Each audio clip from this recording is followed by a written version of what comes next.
ಸಾಕಿದ್ದ ತಂದು ಯುದ್ಧಕ್ಕೆ ಬಳಸ್ಬೇಕಂತೇಳಿ ಅದಕ್ಕೊಬ್ಬ ಟ್ರೈನರ್ ಇಟ್ಟ. ಅದಕ್ಕೆ ಎಲ್ಲ ಟ್ರೈನಿಂಗ್ ಕೊಡ್ಬೇಕಲ್ಲ, ಹಂಗೆ ವ್ಯವಸ್ಥೆ ಇಟ್ಟ.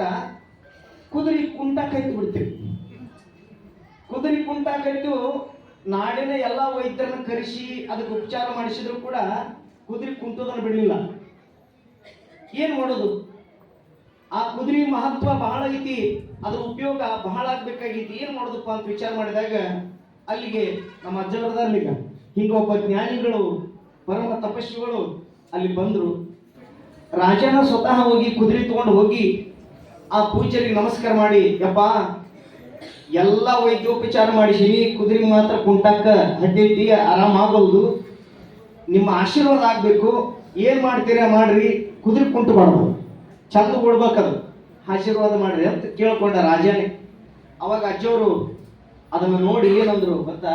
ಆಯ್ತಪ್ಪ, ನಿನ್ನ ಇಚ್ಛಾ ಪ್ರಕಾರ ಆರಾಮ್ ಮಾಡ್ತೀನಿ, ಆದ್ರೂ ಸ್ವಲ್ಪ ಟೈಮ್ ತಗೋತೀನಿ, ಒಂದು 3 ದಿನ ಟೈಮ್ ಬೇಕು ಅಂದ್ರೆ ಅಜ್ಜವರು.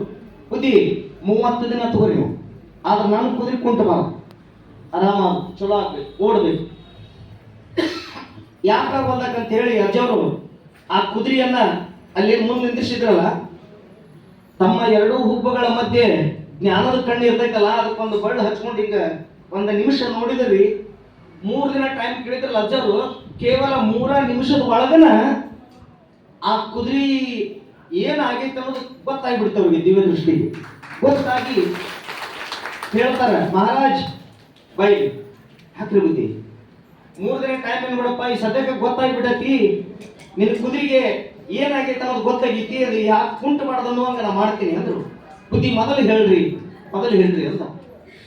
ಏನಿಲ್ಲ, ಅದಕ್ಕೇನ ಪ್ರಾಕ್ಟೀಸ್ ಮಾಡ್ಸಕ್ ಒಬ್ಬನ ಕರ್ಕೊಂಬಂದಿಯಲ್ಲ, ಅವನ್ನ ಬಿಡಿಸ್ಬಿಡ ಮೊದಲು ಅಂತಂದ್ರು ಅಜ್ಜವ್ರು. ಅವ್ನ್ ಏನ್ ಟ್ರೈನಿಂಗ್ ಕೊಡಕ್ ಒಬ್ಬ ಕುದುರೆ ಟ್ರೈನಿಂಗ್ ಕೊಡೋರ ಒಬ್ಬ ಕರ್ಕೊಂಬಂದಿಯಲ್ಲ, ಅವ್ನ್ ಬಿಡಿಸ್ ಮೊದಲು ಅಂದ್ರು. ಬುದ್ಧಿ ಅವ್ನ ಯಾಕೆ ಬಿಡಿಸ್ಬೇಕು ಅಂದ್ರು ಇವ್ರು.